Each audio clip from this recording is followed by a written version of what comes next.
tell you, mate, my Marjorie had a bloody nightmare last night. We had a lovely steak all ready to cook. She gets it out of the fridge. It's past the bloody expiry date. Couldn't use it. Had to give it to the dog. So we're stuck getting fish and chips. Couldn't have the steak. Expiry date. I mean, terrible. But you've got expiry dates, don't you?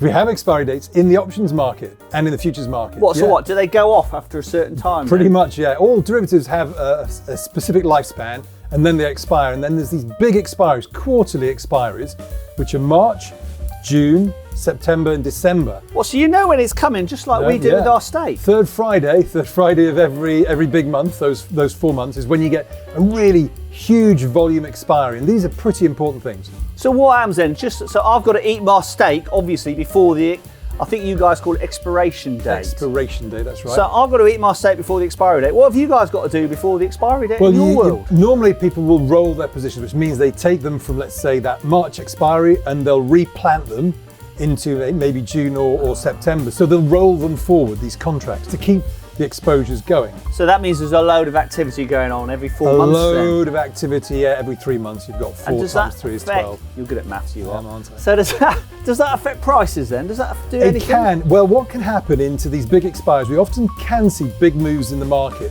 as people accentuate the moves that are already happening. So we saw a big move in March 2018 and December 2018 and March 2020.